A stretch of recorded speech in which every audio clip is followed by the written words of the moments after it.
Que me pariu, quem foi a pátria que me pariu? Olha, eu não sei não, mas parece que ele sentiu. Isso mesmo, Galvão, ele sentiu. Como vocês sabem, os ministros da nossa Suprema Corte, que adoram falar com a imprensa, na verdade falam mais com a imprensa do que o próprio presidente da República, foram para um evento nos Estados Unidos para falar sobre Brasil. Isso por si só é um dado curioso, né? Os ministros da nossa Suprema Corte, que deveriam falar apenas nos autos, né? Ser pessoas reservadas, viajam para outro país para falar sobre Brasil. E foi todo mundo. Foi ministro do STF, foi ministro do Lula, foi o Jorge Bessias, aquele que ia levar o documento pro Lula não ser preso durante o período da Lava Jato. Vocês se lembram do áudio da Dilma? Mas foram todos participar de um mega evento luxuoso, no hotel mais luxuoso que você possa imaginar, com diárias de R$6.000. Não. Alexa, para. Eu tô falando aqui, Alexa, fica quieta aí. Alexa, para. E aí, vão participar de um evento. E aí algo curioso aconteceu. Esses ministros, eles adoram a imprensa. Tanto é que o judiciário acabou de dar o prêmio de jornalismo para Globo. Olha que interessante, o único judiciário do mundo que cria uma premiação para a imprensa falar bem deles. Mas o Brasil é o país dos inéditos, né? Então, o nosso querido amigo Alexandre de Moraes, como é que você tá, Alexandre? Beleza? Alexandre de Moraes foi passear nos Estados Unidos para esse evento para debater Brasil. É curioso, né? Você imagina que sejam políticos que deveriam debater políticas públicas? Não, aqui no Brasil não é o político que debate políticas públicas, não, que pensa e faz debate sobre o país. São os ministros da Suprema Corte que nunca receberam voto nenhum. E aí foi convidado, perguntado para Alexandre de Moraes sobre conversar com a imprensa. E a resposta dele, uma entrevista, Moraes? Nem a pau. Mas não é o Alexandre de Moraes é aquele cara que mais gosta... Ele tá rindo pra mim, ele tá gostando do vídeo. Não é o Alexandre de Moraes o cara que mais gosta de dar entrevista? Sério, ele dá mais entrevista que o Lula. Fala mais em eventos que o Lula. Vamos lá. O ministro do STF está em Londres. Não é Estados Unidos, gente. Errei. Londres. Onde participa com outras autoridades do judiciário no primeiro fórum jurídico Brasil de Ideias, fechado à imprensa. Só que tudo bem, a imprensa não pode... Olha, ela não pode ficar nem no mesmo andar do hotel. Jornalistas foram proibidos nessa quinta-feira, 25, de acompanhar o primeiro fórum jurídico Brasil de Ideias, evento que reúne pelo menos 10 autoridades do judiciário brasileiro, incluindo os ministros Gilmar Mendes, Alexandre de Moraes e Dias Toffoli. Os mais próximos do Lula, né? Do Supremo Tribunal Federal em Londres, no Reino Unido. Segundo a Folha de São Paulo, os profissionais da imprensa foram impedidos até de permanecer no mesmo andar em que o evento ocorre, no luxuoso Hotel Península, cujas diárias custam quase R$6.000. O material de divulgação diz que o fórum é uma missão internacional perpetuando o espaço democrático. Não dou conta. E promovendo um diálogo construtivo em prol do avanço do Brasil. Mas segundo o grupo Voto, o organizador do encontro, trata-se de um evento privado. Dos 24 palestrantes, 21 exercem cargos públicos. Além dos ministros do STF, foram também convidados para participar Ricardo Lewandowski, Alexandre Silveira, da Minas Energia, Jorge Messias, esse aqui é o Jorjão, que quer proibir o Twitter no Brasil. E eles estão lá falando de democracia, né? Vamos falar de democracia como? Vamos proibir as redes sociais. Os ministros do Supremo e a restrição aos jornalistas. Questionados pelo jornal o ministro Gilmar Mendes do STF afirmou desconhecer a proibição à imprensa. Isso não nos foi informado, eu não sabia, vamos informar. Já Alexandre de Moraes foi perguntado se falaria com a imprensa após o evento, respondeu nem a pau, em um tom entre o irônico e o bem-humorado. Segundo o Datafolha, né? Grupo Voto, presidiu o presidente Karen Tarai, fala sobre o seu Grupo Voto, 135 empresárias executivas do Palácio Tangará, São Paulo, tá bom, afirma que o Bolsonaro é o principal líder. Cara, eu tô achando, assim, curioso, né? Eles têm que sair do Brasil para falar sobre o Brasil, e quando a imprensa agora quer falar com ele, que ele sempre adorou falar com a imprensa... Ele, Gilmar Mendes, todos eles adoram. Não existe no mundo o grupo de ministros da Suprema Corte que mais falam para a imprensa do que no Brasil. Eles são as estrelas. É um povo de uma vaidade tão grande, né? Eles podiam adotar o meu comportamento. Sabe o que eu faço? Quando a imprensa vem falar comigo, eu mando uma receita de bolo. Cara, você tem uma vida, você vive uma vida tão leve, tão tranquila, sabe? Não conversa com a imprensa, que é a melhor coisa para a democracia hoje no Brasil, não conversar com a imprensa, sinceramente. Mas eles adoram. E aí me chamou a atenção. Um cara que está sempre falando com a imprensa, o mundo inteiro, inclusive, vê ele como um ditador, tá deixando a sua oportunidade passar? Estranho, né? Sei lá, Galvão, tô achando que sentiu. Você se lembra, durante uma entrevista, o Lula disse que o Brasil poderia ficar tranquilo porque o grosso ainda ia entrar? Pois é, o grosso tá entrando. E é muito mais grosso do que nós tínhamos imaginado. Como vocês sabem, nós estamos aí batendo recordes de evasão de investimento, recorde no aumento do desemprego, nós estamos batendo recorde na criminalidade e empresas fechando as portas, empresas pedindo falência, os números não são todos recordes, mortes de Yanomami, queimada, desmatamento, tudo. Agora, o que está acontecendo? Como o rombo fiscal tá absurdo, já passou, a dívida pública já passou de 1 trilhão e nós já estamos com mais de 100 bilhões em rombo fiscal, justamente nesse primeiro período do ano de 2024, o governo está falindo o Brasil. E aí, se ele está falindo o governo, está falindo o Brasil, como vocês sabem, o governo não produz nada, ele precisa tirar o seu dinheiro do seu salário, através de impostos. Vamos lá. Ao longo das últimas décadas, essa mentalidade esquerdista fez afugentar a industrialização do Brasil. O Brasil é um dos poucos países do mundo que desindustrializou, tá? Essas leis trabalhistas, o regulamento, as âncoras em cima de quem quer empreender no Brasil são tão grandes que, obviamente, o Brasil parou de investir na indústria, nós não temos produtos de complexidade. O máximo que nós fazemos é exportar matéria-prima, royalties, o agro, e como vocês sabem.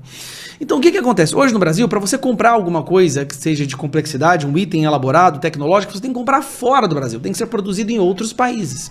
E aí que começou a virar moda as pessoas comprarem através desses aplicativos, AliExpress, Shopee, Shein e Wish. Principalmente os mais pobres.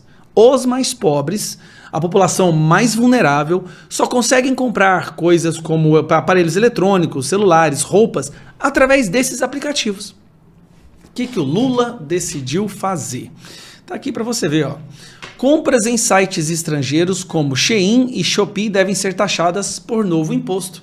Operações de até 50 também pagarão IVA quando o pacote começar a valer em 2026. Não se esqueça daquele deputado que votou a favor disso daqui, tá? Nós vamos ter o imposto mais alto do mundo, graças ao ladrão de 9 dedos. As compras de produtos e serviços realizados por meio dessas plataformas digitais passarão a ser tributadas pelo IVA, Imposto sobre Valor Agregado, com a entrada em vigor em reforma tributária a partir de 2026. Essa cobrança deverá valer para as plataformas online, inclusive aquelas com sede no exterior. Você lembra quando a Janja disse que isso era fake news e Felipe Neto falou que era fake news? Pois é. Vai aumentar em 26,5% os impostos de qualquer coisa que você comprar. Na verdade, você já sentiu isso.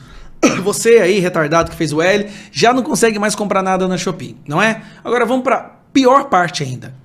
Olha o que o Lula vai fazer para quebrar o Brasil, transformar o Brasil num país miserável e se manter no poder através de migalhas. Agora nós temos o imposto do pecado, isso mesmo, né? É claro, o governo do capeta tinha que fazer o imposto do pecado. O que basicamente é esse imposto do pecado? Vão ter taxações acima da média muito maiores dos produtos que eles consideram como sendo prejudiciais à saúde e ao meio ambiente. Sabe quais são os problemas que eles consideram como sendo prejudiciais à saúde e o meio ambiente? Vamos dar uma olhada aqui, ó. Vamos lá, tá aqui, ó. Cigarro, bebidas alcoólicas, sabe aquela cervejinha? Pois então, o uísque, a cachaça, ele falou que o povo ia tomar cervejinha e comer picanha, não vai nem tomar cervejinha nem comer picanha, no máximo vai comer uma abóbora.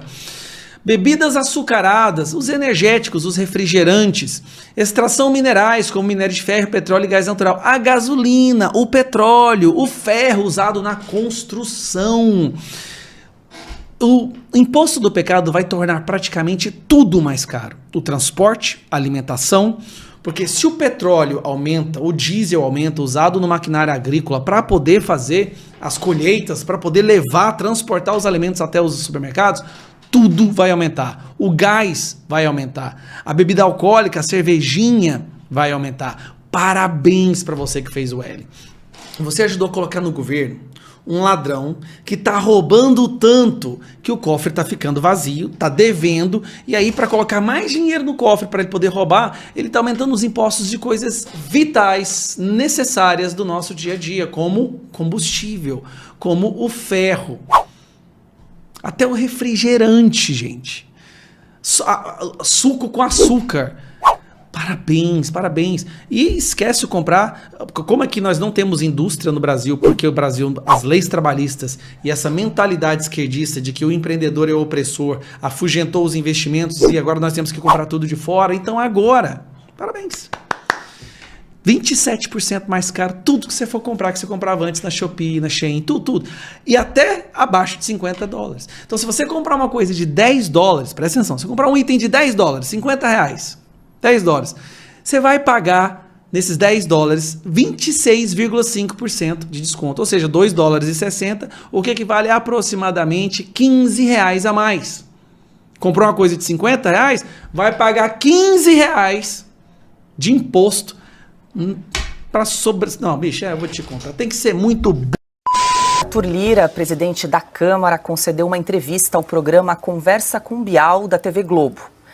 Ele disse que se expressou mal ao chamar o ministro das Relações Institucionais, Alexandre Padilha, de desafeto pessoal e de incompetente. O deputado, no entanto, manteve as críticas à articulação do governo Lula. Lira negou estar pressionando o executivo com a possibilidade da instalação de CPIs ou aprovação de pautas contrárias aos interesses do governo.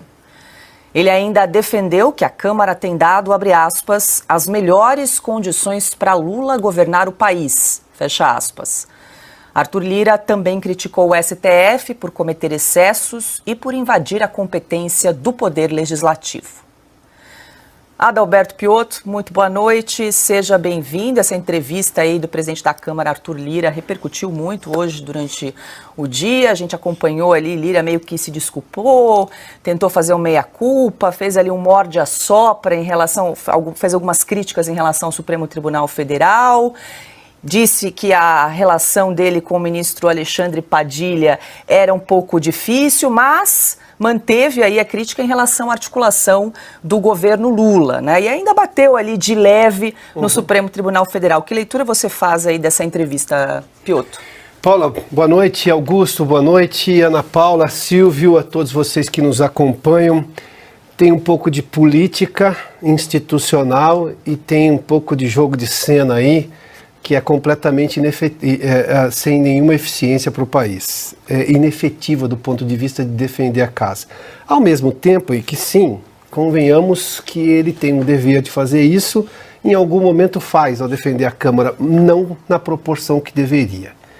Quando ele começou a colocar a Câmara para votar, por exemplo, e ameaçou, na verdade, ou anunciou a possibilidade de instalar CPIs que contrariavam o governo, por exemplo, o Supremo Tribunal Federal, e isso é uma defesa do Poder Legislativo. Das vezes em que a Câmara foi completamente invadida por decisão do Supremo Tribunal Federal e fez-se ali, né, uma derrubada de qualquer prerrogativa parlamentar nas investigações, sem declarações fortes dele, ao menos declarações contra o Supremo, bom, aí claudicou o presidente da Câmara. Mas vamos lá, sobre primeiramente a questão do Alexandre Padilha, óbvio que o Lira talvez tenha pensado que ele passou do tom, ele não precisa chamar, por exemplo, o Padilha de incompetente e dizer que é desafeto. Basta ele dizer que aquilo não está funcionando e isso ele fez. Ele pegou e resolveu voltar a uma certa institucionalidade. Mas eu me pego realmente na questão do Supremo Tribunal Federal, em que ele diz aqui, criticou o Supremo Tribunal Federal por cometer excessos e por invadir a competência do Legislativo. Aí o presidente da Câmara tem ferramentas que ele não está usando e deveria usar, inclusive institucionais. Por exemplo, a PEC do Fórum Privilegiado já passou pelo Senado da República. É de março deste ano, mais precisamente do dia 17 de março, tem uma reportagem, por exemplo, no site do Senado, em que os senadores pedem que a Arthur Lira coloque a PEC do Fórum Privilegiado para ser votada na Câmara, visto que já passou pelo Senado. A gente está vendo agora uma tentativa, inclusive encabeçada pelo ministro Gilmar Mendes, de ampliar o foro privilegiado. O foro privilegiado, perdão, nessa questão. Por que a Câmara não reage? Pode reagir. Além do que tem a CPI do abuso de autoridade, já protocolada, já com número mínimo de assinaturas, por que não coloca para votar? Então, Esse jogo de cena já não convence muita gente. Agora, fato é que Lira tem ferramentas na mão, basta usar. Essas entrevistas não vão convencer da autoridade dele. A autoridade ele já tem porque é presidente da Câmara, mas precisa fazer valer na defesa da casa. Silvio Navarro, muito boa noite, quero ouvi-lo também em relação a esse trecho aqui do presidente da Câmara, Arthur Lira, Silvio, quando ele disse o seguinte, aspas, não há nenhum governo desde que eu cheguei na Câmara dos Deputados que tenha tido melhores condições para governar o país do que o presidente Lula teve, dado por nós, fecha aspas aí para o presidente da Câmara, Arthur Lira. Silvio, eu queria te ouvir em relação a esse trecho. Boa noite. Boa noite, Paula, querida. Boa noite, Ana, meu irmão Augusto. Boa noite, Piotr. Boa noite para quem nos acompanha. Paula, acho importante, primeiro, contextualizar a figura do Arthur Lira. O Arthur Lira nunca foi aliado de governo nenhum. Está ali à frente da Câmara pela segunda vez, foi reeleito, mas não é aliado de governo nenhum. Não era, de fato, um aliado do governo anterior e não é deste. E também, se tivesse mais um mandato, também não seria do próximo governo. O Arthur Lira tem o seu próprio grupo político dentro do Congresso Nacional, claro, dentro da Câmara dos Deputados. Não à toa, ele foi reconduzido à cadeira com a maior votação para a história. 464 votos, um placar maior do que o Ibsen Pinheiro, por exemplo, em 1991, do que o João Paulo Cunha em 2003. Os dois tiveram 30 votos a menos, mas eram candidatos únicos. O Arthur Lira nunca foi candidato único. Portanto, ele tem a casa, de certa forma, na mão, conduzida por esse grupo majoritário batizado de Centrão e que hoje todo mundo que acompanha a política já sabe o que significa Centrão.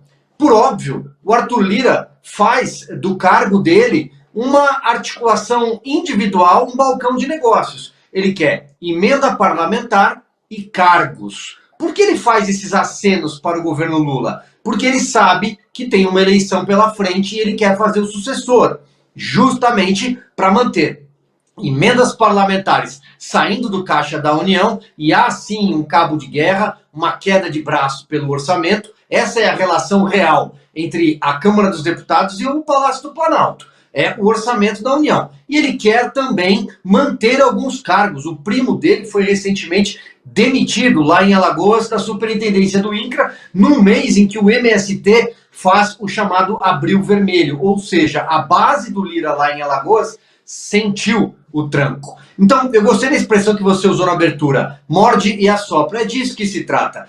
O Arthur Lira detesta o Alexandre Padilha. Ele fala isso há mais de um ano. Ele não gosta do estilo do Padilha, que é um tanto quanto prepotente, arrogante, não sabe negociar e não tem sequer voz dentro da bancada do PT. E o Arthur Lira é ligado ao José Guimarães, que é o líder do governo, é do PT do Ceará e queria o José Guimarães neste papel de articulador. Mas o Lula não demite o Padilha, e nós já falamos isso em programas anteriores, porque o Padilha é da tal cota da Janja, junto com a Anísia Trindade, aquela ministra que chorou no ombro da Janja. Exato, eles são muito amigos. Então o Lula tem essa dificuldade. Então, assim, estamos contextualizando a figura do Arthur Lira e acho que aí já dá para entender essa queda de braço, essa relação de morde e assopra. Acho que você tocou no principal ponto. Tem, por exemplo, dificuldades do governo? É claro.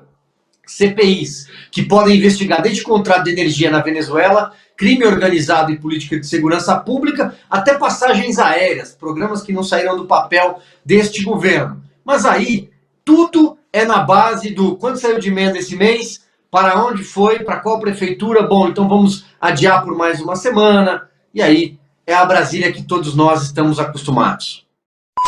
Então, mais detalhes sobre essa reportagem, Consta, e vale destacar aqui que juntando aí os bens do ex-deputado Daniel Silveira e também da mulher dele, a Paola, o total de bens bloqueados aí pelo ministro Alexandre de Moraes chega a aproximadamente R$1 milhão, segundo o próprio advogado Paulo Faria confirmou aqui para nossa reportagem. Boa noite.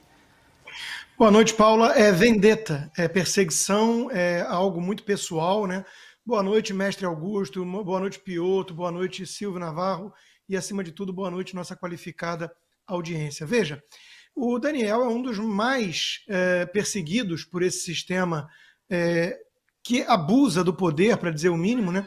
por ser um crítico ferrenho do próprio sistema.